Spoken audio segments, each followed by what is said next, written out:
É importante que a gente economize e a gente gere nossa própria energia, como a gente vai dizer à frente, para que, de repente, não haja tanta devastação, né? Como está se falando hoje em exploração de petróleo na Amazônia, como implantação de usina hidrelétrica, a gente tem um desgaste aí, né, muito grande em termos de preservação da natureza e tudo mais.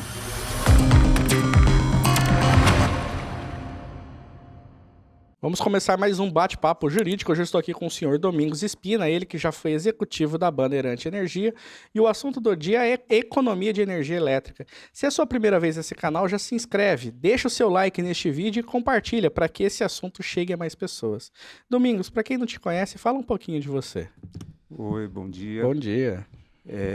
Então, minha carreira praticamente toda no setor elétrico.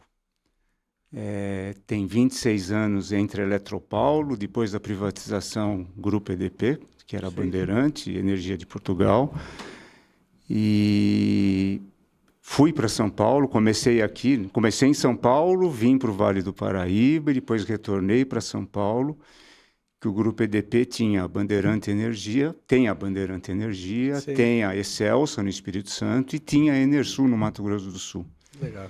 E numa determinada época eu fui convidado a exercer o papel de sistemas comerciais nas 3 empresas. Então eu fiquei rodando entre São Paulo, Espírito Santo e Mato Grosso do Sul.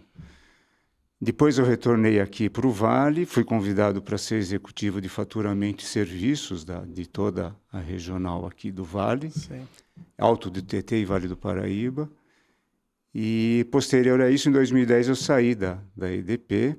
Aí fui trabalhar numa empresa que prestava serviços para a Coelba, para a CELP, para a Coserne. Parte de consultoria. Então é bem... Tá? Não, parte de implementação de Sim. sistemas, né? Entendi. Então eu rodei bastante o setor. Praticamente, se contar todo o tempo aí, tem 30 anos de setor elétrico. Só que finalizou lá em 2013. Legal. E agora eu sou aposentado.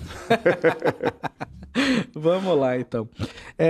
Esse é um assunto que ele é muito importante, principalmente para a família de baixa renda, porque a gente sabe que a conta de energia elétrica ela influencia direto no orçamento, né? Isso. Então vamos lá. Por que é importante economizar energia elétrica em linhas gerais, assim, não só para a família de baixa renda, mas para qualquer pessoa?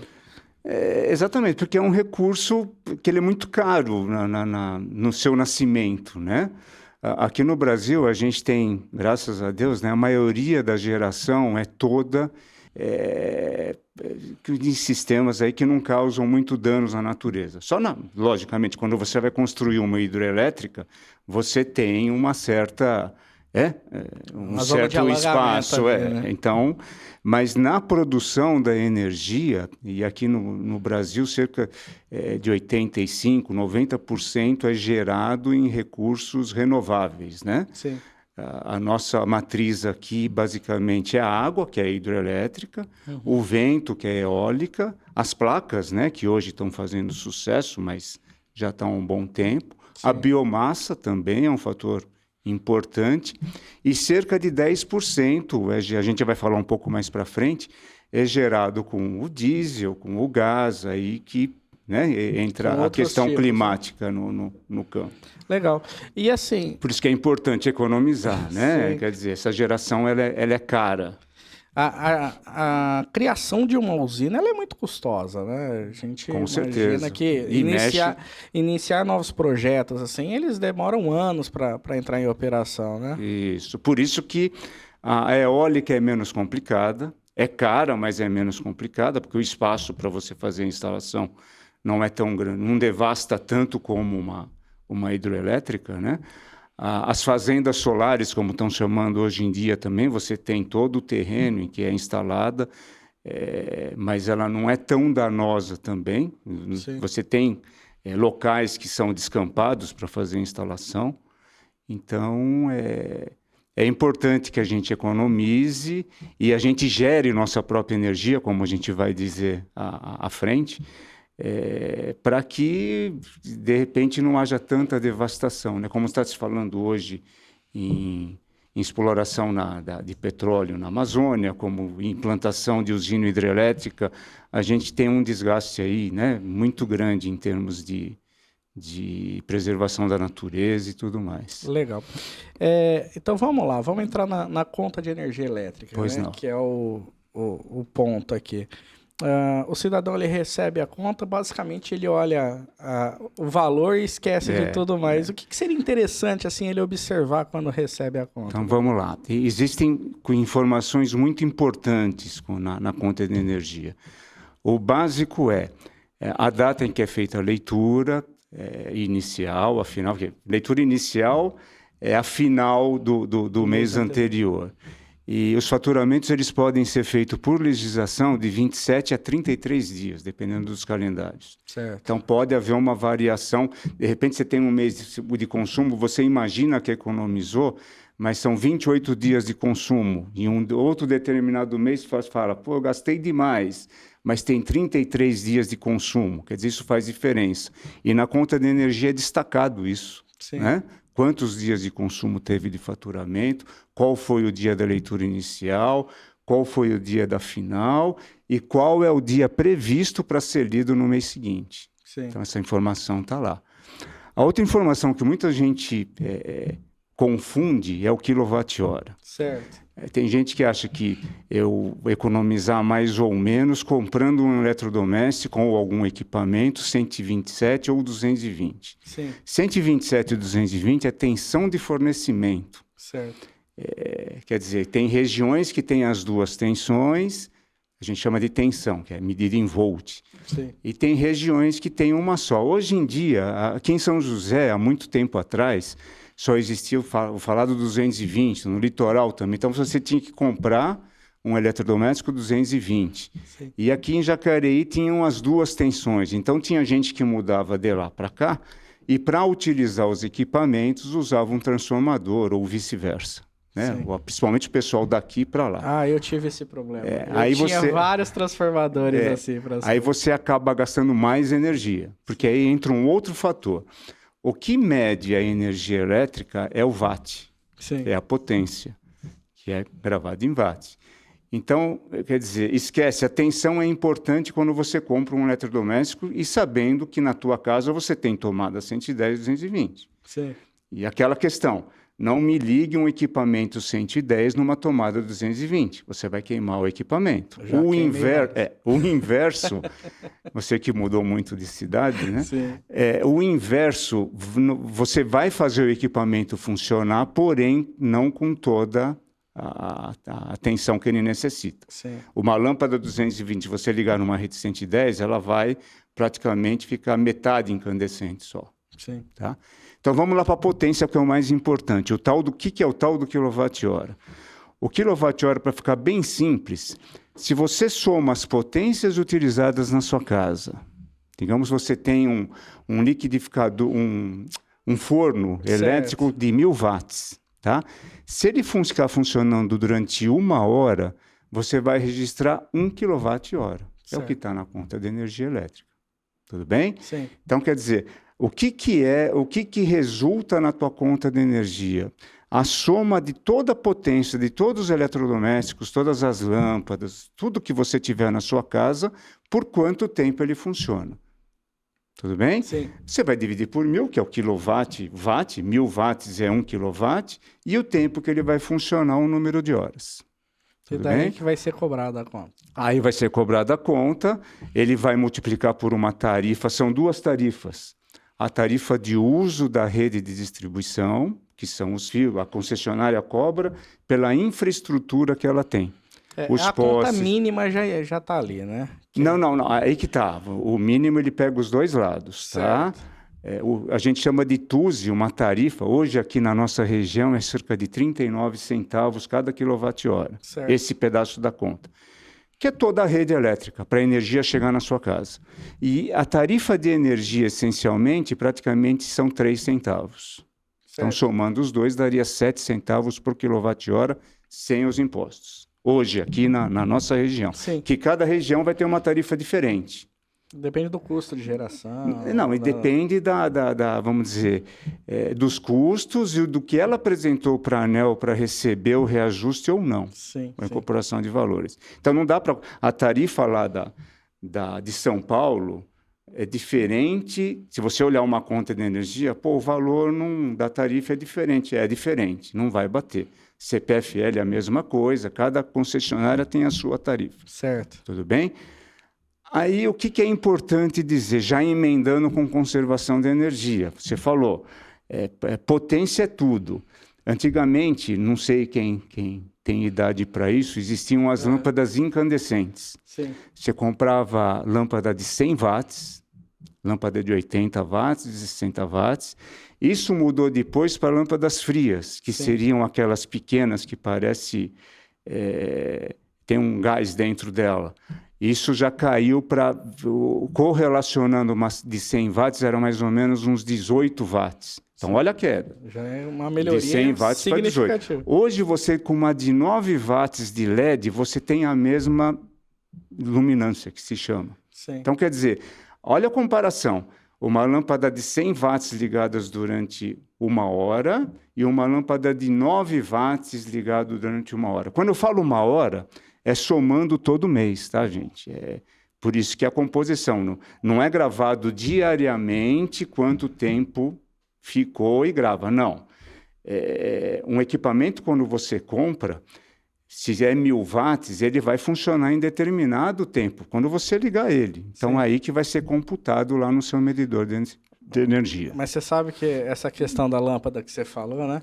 Quando eu era moleque, a minha casa era um breu.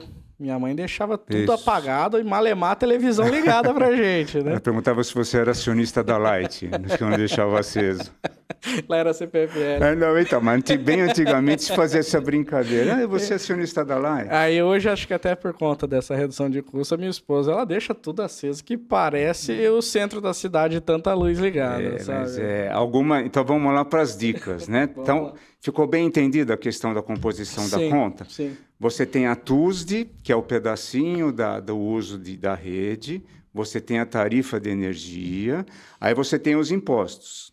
Sim. O ICMS, que até 200 kW é 12% e acima 18%, para residencial. Eu vou até fazer um parênteses aqui, só falar de um juridiquês da vida aqui, né? Já que o bate-papo é jurídico. Lógico.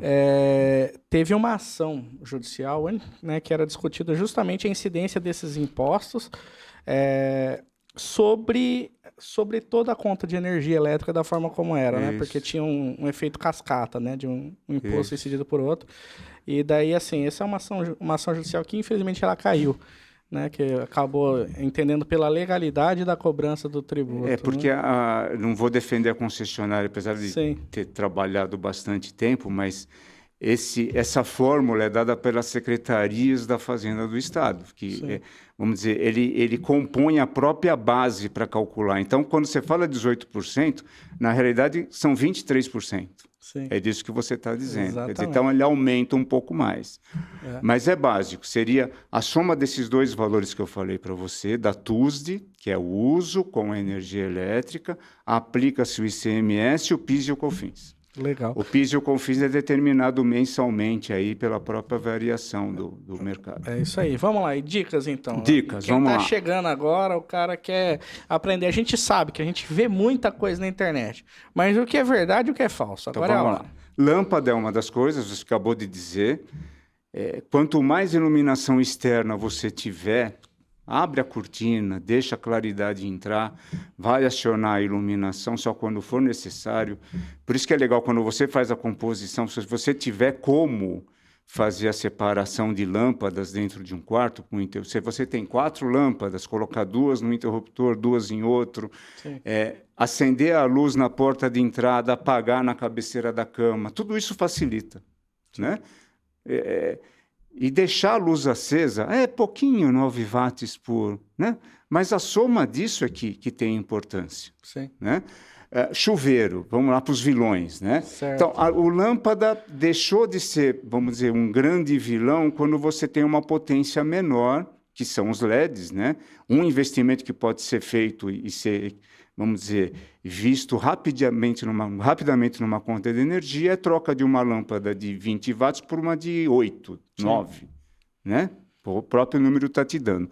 Um chuveiro, que se fala muito em posição verão e posição inverno. Sim. Quando você tem, vamos supor que eu tenho um chuveiro de 4.000 watts na posição inverno, o aquecimento maior, tá? Então, 4.000 watts funcionando. Rafael tem 4 pessoas na família dele. Cada um demora 15 minutos por dia para tomar um banho. Certo. Vai ser 1 hora. Então, 4.000 watts por 1 hora dá 4 kWh por dia, só do chuveiro. Sim. 4 kWh por dia vezes 30, 120 kWh. Não é isso? Sim. Se você mudar para a posição verão, geralmente vai cair pela metade. Então, de 4.000 passa a ser 2.000 watts. Faz a conta, de 120 você vai para 60 kWh. Olha a economia que você fez 50% em um equipamento só. E só de alterar a posição. Tudo bem, se tiver muito frio, é difícil a gente tomar na posição verão, Sim, né? sim. Mas, quer dizer, existem chuveiros hoje com 3 posições, desligado e mais 3. Quer dizer, tentar não utilizar tanto na posição inverno para quem quiser economizar. Certo. Tudo bem? Então, o chuveiro, ele tem pouco tempo de uso, porém a potência dele é grande. O que acontece? O consumo vai ser maior. Sim. Geladeira. Aquele negócio de abre e fecha, né? Eu vou fazer um prato, alguma comida, eu abro, pego uma coisa, fecho. Aí volto, abro e fecho. Abro e fecho. O que está acontecendo? Está acontecendo uma troca de calor do ambiente para dentro da geladeira. Certo. Isso faz o motor funcionar mais tempo. Então, qual é a dica aqui do Domingos? Abre a porta, pega tudo que você vai utilizar, põe lá na pia, fecha e acabou. E não adianta ficar igual eu, né? Porque eu chego em casa, eu vou lá, eu confiro tudo que tem na geladeira, eu fecho e vou embora, nem pego nada. Pior. Outra coisa, colocar alimento quente dentro da geladeira. Sim. Até aquele alimento chegar na temperatura que você determinou na geladeira, o motor vai ficar funcionando. Tudo bem? Sim. Então, espere ele chegar na temperatura ambiente e depois coloca ele para dentro da geladeira. Um teste fácil para você ver se está perdendo o frio dela para fora. Você pode pegar uma folha de papel, colocar em vários pontos daquela borracha, quando você fecha, a folha de papel tem que ficar parada. Se ela estiver indo para cima e para baixo com facilidade, é que a sua borracha já era. Sim. Se a sua borracha já era, você está perdendo toda a refrigeração de dentro dela para fora e está fazendo funcionar mais tempo. Legal. Tudo bem? Esse é uma dica interessante. Uma vez eu fui num supermercado e o gerente reclamou para mim que estava gastando muita energia. Sim. E eu vi umas poças d'água no chão. Eu não vou dizer o nome do mercado, logicamente, mas ele desligava à noite, antes de fechar o supermercado, ele desligava todos os freezer. Quando ele chegava na manhã seguinte, ele ligava. Ele imaginava que estava economizando energia, mas na realidade não, porque no outro dia, para aqueles alimentos chegarem na temperatura que estava no dia anterior, o motor ia funcionar mais tempo. Sim. Quer dizer, e se ficasse tudo fechado, não ia praticamente ligar o motorzinho para fazer funcionar. Ele ia conservar, Ele ia conservar a temperatura e não ia gastar energia. Sim. Então, um exemplo legal. Não adianta você tentar contar com isso, porque o motor vai funcionar e vai gastar mais energia. O outro vilão dentro da casa, máquina de lavar, ferro de passar roupa. Juntar 3 ou 4 peças e colocar dentro da máquina de lavar, praticamente você vai ligar a máquina todos os dias. Sim. Então, quer dizer, junta o que ela aguenta, por exemplo, 10 quilos. Aí ela, quando chegar a 8, 9 quilos, coloca tudo dentro da máquina, lava de uma vez só. Ela vai funcionar uma vez só, de repente, naquele dia. Ferro de passar roupa, a mesma coisa. Quando você liga o ferro na tomada para ele chegar na temperatura ideal para passar a roupa, ele vai levar um tempo. Se você fica, liga e desliga, liga e desliga, liga e desliga, 2, 3 vezes por dia, hoje eu vou passar uma meia, amanhã eu vou passar a cueca do Rafael, no dia seguinte eu vou passar a camisa. Quer dizer, tenta juntar tudo e passar de uma vez só. Ele Certo. vai ter aquele tempo de aquecimento e você vai sentir isso depois, juntando todas essas dicas, você vai sentir esse reflexo na conta de energia. Eu acho que basicamente são esses. São os principais, né? Deixar, por exemplo... Uma coisa que eu ia te perguntar, meu amigo, fala. aquela questão do... Tem algumas coisas que o pessoal fala. Primeiro, eu não sei se ainda é aplicável aqueles equipamentos que tem o stand-by, que fica aquela luzinha acesa, né, diretão. E outra questão do carregador de celular conectado na tomada sem estar carregando nada, que é uma outra coisa que eu já lembro de ter lido, enfim.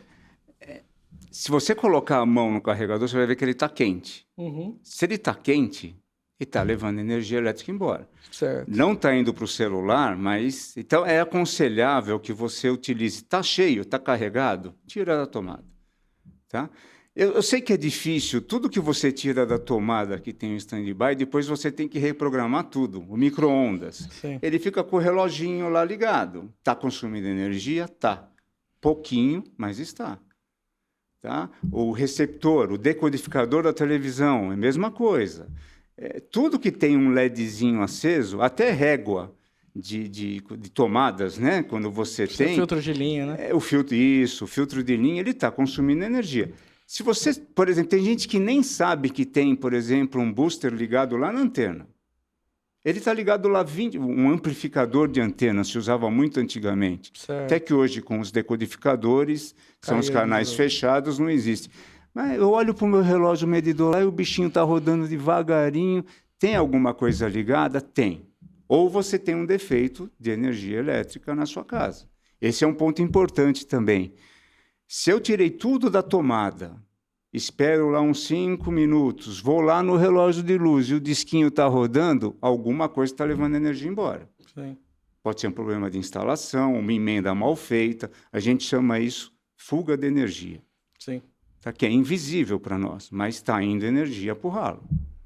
Então, esses cuidados, se as pessoas tiverem todos esses cuidados, elas vão perceber no final do mês, no final daqueles dias que eu falei, que vai ter uma determinada economia de energia. E voltando a falar da conta, um negócio que eu esqueci de falar contigo. Fala. Como é que funciona essa questão das bandeiras, né? Porque a gente vê as bandeiras, né? Sabe que a conta está mais cara ou mais barata por conta da cor da bandeira, mas não entende o porquê. Explica pra gente. A bandeira é ligada diretamente à matriz energética. Tá? A gente teve chuvas à vontade no Nordeste esse ano, estavam todas as barragens sangrando, como eles dizem, né? Quer dizer, quando você tem grande, vamos dizer, reserva para se gerar energia sem utilizar o óleo diesel, sem utilizar o gás, que eu vou falar mais para frente, você tem a bandeira verde. Então, todo final de mês, o governo anuncia que bandeira que vai praticar no mês seguinte. Então, até agora, a gente estava com bandeira verde, quer dizer, é zero. É aquelas 2 tarifas que eu falei e acabou. Anunciou agora, no final de abril, que a gente opera em maio com a bandeira amarela. O que significa isso? Que o recurso, isso quem diz, não é o Domingos que está dizendo, tá? São os caras que estão lá, ANEEL e controlador do sistema e tudo mais, os órgãos do governo. Então, não está tão assim, os reservatórios não estão cheios tanto. Então, vamos aplicar uma tarifa amarela. Seria para as pessoas se conscientizarem e começar a economizar. Sim. Então, como que é esse cálculo? Se cobra para a amarela R$ 1,88 para cada 100 kWh. Certo. Então, isso é somado na conta de energia. Acresce ao que ele quer. Acresce, a cada 100 kWh tem 1,88. Bandeira vermelha é quando, eu vou ter que começar a disparar as usinas. Eu estou pensando em disparar as usinas, eu vou ter que usar óleo diesel ou gás, que é mais caro, que a água ela fica rodando lá, não tem o custo só de fazer a usina, depois o custo é zero. Sim. Quer dizer, então, eu preciso de mais dinheiro para não aumentar a tarifa de energia elétrica. Então, quanto que eu cobro? Eu cobro R$ 4,46 por cada 100 kWh na bandeira vermelha 1. Bandeira vermelha 2 é quando o recurso realmente eu já estou usando as usinas. Tá? Aí eu subo isso para R$ 7,87 por cada 100 kWh. Nossa, aí já fica pesado. O que vai acontecer? Eu não quero causar desespero, mas daqui para o meio do ano, o que começa a acontecer? A chuva fica mais escassa, Sim. até agosto, setembro. Então, é natural, se você começa a reduzir todas as represas que fazem a geração de energia, você vai ter o aumento dessas bandeiras. Então, começou com a bandeira amarela agora, possivelmente nos próximos meses, pode existir chuva e pode ser que volte a verde no outro mês. Sim, sim. Nada é impossível. Mas o normal é que nessa época as bandeiras sejam aplicadas. E quando chegar lá em setembro, outubro, que volte a se praticar a tarifa verde, porque começa a chover de novo e não há necessidade de se utilizar isso. Legal. E como é que você vê essa questão dessa instalação de placa solar, né? Hoje todo mundo verifica essa possibilidade, né? Quem tem casa, tal. Como é que você vê? Você acha que compensa realmente? Vamos lá. Vou ser bem transparente. O Domingos é bem retrógrado com investimento, né?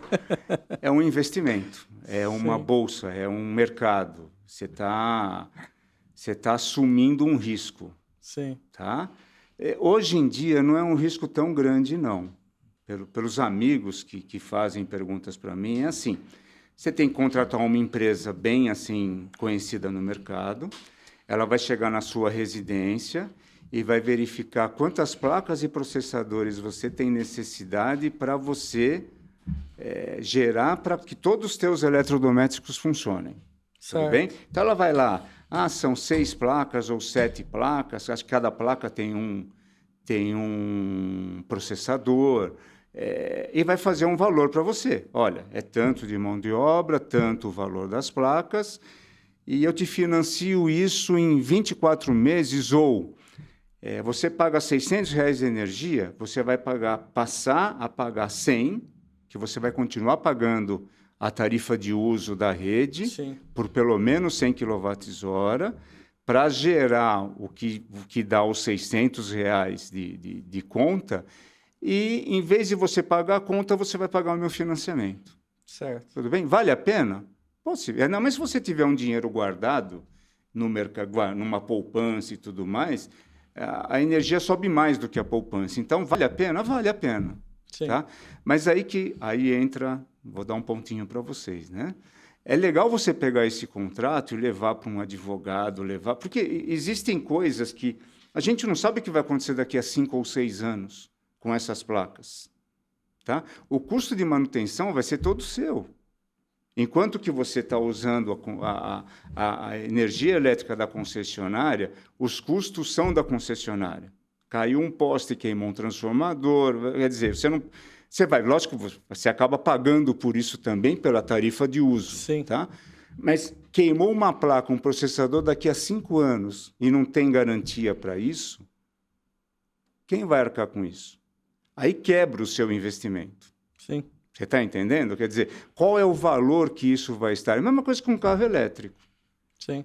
Se você perde a garantia e queima uma das baterias, que hoje é toda conjugada, estão inventando agora de ser separadinha para você só trocar o módulo para baratear, mas imagina a grana que fica para você trocar a bateria total do carro sem a garantia. Sim. Então, você tem que fazer uma análise profunda nisso. A garantia contempla processador, contempla a placa, caiu um raio, danificou alguma coisa, a empresa que está fazendo a instalação cobre isso, não cobre isso. Então, quer dizer, pode entrar nesse mercado, mas consciente do que você está contratando. Legal. Eu acho que é importante isso. Valer a pena, a grosso modo, vale. E outra, você está tirando um investimento da concessionária ou da geradora. Você está investindo nisso. Por isso que também eu acho justo cobrança de taxas do governo em cima de quem faz esse tipo de instalação. Você está fazendo uma coisa que ele deveria estar fazendo. Está ajudando o próprio sistema. Você está fazendo um investimento e você está jogando tudo que você está gerando para a concessionária. Aí é feita uma conta de subtração, né? Sim. Tipo como se você tem 2 medidores. Tudo que você consome subtrai tudo que você está gerando. Se essa conta der positiva para a concessionária, você paga para a concessionária. Se essa conta der positiva para você, você não recebe da concessionária, você recebe crédito. No mês que você não gerar o suficiente, vem aquele crédito do que você gerou a mais. Certo. Entendeu? Legal. Então é isso. E vamos falar agora de um programa do governo que é o Tarifa Social. Explica pra gente, Domingos. Então vamos lá. Se você não entender algum ponto, vamos adiante, tá tudo pode falar, tudo que é um tranquilo. pouco, não é tão complexo, que se simplificou bastante com o passar dos anos, tá? São 4 categorias agora. A primeira, que é a mais usual, a pessoa tem que ter o cadastro único, Certo. é obrigatório. Depois a gente pode até dar uma dica de como se consegue esse cadastro único. E a renda per capita da família tem que ser no máximo de meio salário mínimo per capita. Sim, sim. Tudo bem? Então, se são 6 pessoas na residência, não pode ultrapassar 3 salários mínimos. Sim. Tudo bem? Legal. O segundo seria alguma pessoa que depende da utilização de equipamento especial, deficiente. Aí a renda familiar seria de até 3 salários mínimos. Tudo bem? Sim. O terceiro é quem... E também tem que ter o cadastro único. O cadastro único é obrigatório. É obrigatório. O único que não é obrigatório é o BPC. Certo. Aí você entende mais do que eu. 65 anos, um membro da família com 65 anos de idade que recebe BPC também tem esse direito. Certo. Tudo bem? Eu vou parar nesses 3 grupos que o desconto é igual para esses 3. O que significa em tarifa? Quando eu falei lá atrás os valores da tarifa, você imagina os consumos de 0 a 30 kWh, ele tem um desconto de 65%. Certo. De 31 a 100 kWh, esse desconto é de 40% da tarifa. Certo. De 101 a 220, 10% de desconto na tarifa. Legal. E acima de 220 acabou o desconto. Tá certo. Tudo bem? Para o quarto grupo, que seria indígenas ou quilombolas, você tem na primeira faixa de 0 a 50, 100% de desconto, de 51 a 100, 40% de desconto, e de 101 a 220, 10% de desconto. E acima disso, acabou o desconto. Não, legal. Então, e descadastrar, que seria... Como que eu descadastro disso? Você perdendo o CAD único, você perde o desconto disso. Lembrando que o cadastro único ele tem que ser atualizado a cada 2 anos, né? Então, necessariamente a cada 2 anos o beneficiário tem que ir até lá, tem que atualizar os dados e aí a manutenção no programa ou deixar o programa vai depender da variação das condições econômicas daquela família, né? Isso. Pode ser feito um recadastramento a qualquer momento. E existe, acho que a EDP, eu li através do site dela, que já há uma comunicação entre o Ministério da Cidadania com arquivos diretamente para a concessionária, dizendo os novos cadastrados e os que estão saindo. Então, possivelmente isso no futuro, tirando a questão da renda, né, que a renda pode alterar, né? A pessoa pode, 2 pessoas da família podem conseguir emprego, sair da regra dos 3 salários mínimos, mas eu acho que ela perde até o direito ao Bolsa Família ou alguma coisa do governo. Então, é importante ficar ligado nisso, né? Nessas mudanças. E existe projetos aí nos nossos congressos de tornar essa tarifa completamente gratuita, mas não sei quando isso vai rolar. Tá? Para quem tem o CAD único. Legal. E de que forma você vê assim a parte educacional, sabe, Domingos? Porque antigamente eu via bem mais, né, campanhas de televisão, enfim. Eu ia nas escolas. Incentivando a comprar equipamentos com selo do Procel, enfim. Como é que você vê isso hoje, né, essa parte? O selo Procel, o Procel é o Programa de Conservação de Energia Elétrica, né? Existe Procel nas escolas, existe o selo que ele pega as empresas, elas têm o costume de pedir para o Procel vir fazer as medições no seu equipamento. Aí você tem lá, você ganha um selinho, que se você tem o equipamento A, B, C ou D. Certo. Se A, ele é o mais econômico, B não é tão econômico assim, e assim por diante, né? Então, o selo Procel existe para isso, para você chegar num determinado comércio. Vou comprar uma geladeira. É importante se verificar até a marca e quanto é ela econômica? É importante. Lógico Sim. que é importante. E também o Procel, existem alguns programas de eficiência que o Procel financia, assim como o BNDES. Tá? Por exemplo, você imagina uma cidade inteira que ainda usa a lâmpada quente, ou aquela incandescente, ou as amarelas, seja qual for. Ele vai trocar tudo para LED, vai baixar bastante o consumo dela. Só que ela precisa de um investimento para fazer tudo isso.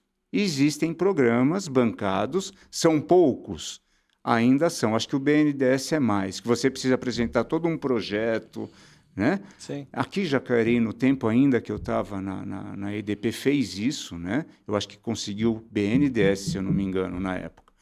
E existem programas do governo, sim.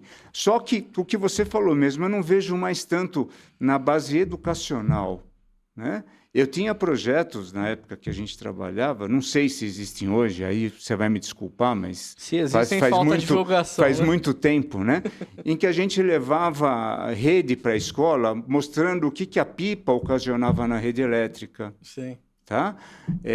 Programas dando essas dicas de conservação de energia, dependendo do grau, né, de série que o aluno estava, era diferenciado para o tipo de abordagem. Tinha gibizinho, essa coisa toda. E eu não vejo mais tanto isso. Eu tenho uma neta de quase 5 anos na escola, eu não vejo ela trazer nada referente a isso, né? Então, quer dizer, eu acho que seria legal voltar a ter esse tipo de programa nas escolas. Parece que foi se perdendo um pouquinho. Deve existir, eu não vou dizer aqui para você, faz tempo que eu não estou no setor, mas se tiver, é pouco divulgado, como você mesmo falou. Domingos, a gente tinha um compromisso, então, de falar meia horinha aqui, a gente já conseguiu passar por esse período, né? Muito obrigado por você ter vindo até aqui, ter doado o seu tempo, e eu vou abrir o microfone para você se despedir, meu amigo. Opa! Então, é importante se fazer economia, principalmente pensando no seu bolso, né? Todas as dicas que a gente deu aqui seriam importantes. E eu estou à disposição, através do canal do Bate-Papo Jurídico, qualquer questão que se colocar aí, ser direcionada para o canal, que a gente, na medida do possível, faz as respostas e te manda. Então é isso, por hoje é só. Siga as nossas redes sociais, se inscreve nesse canal, acompanha o nosso trabalho e até o próximo episódio.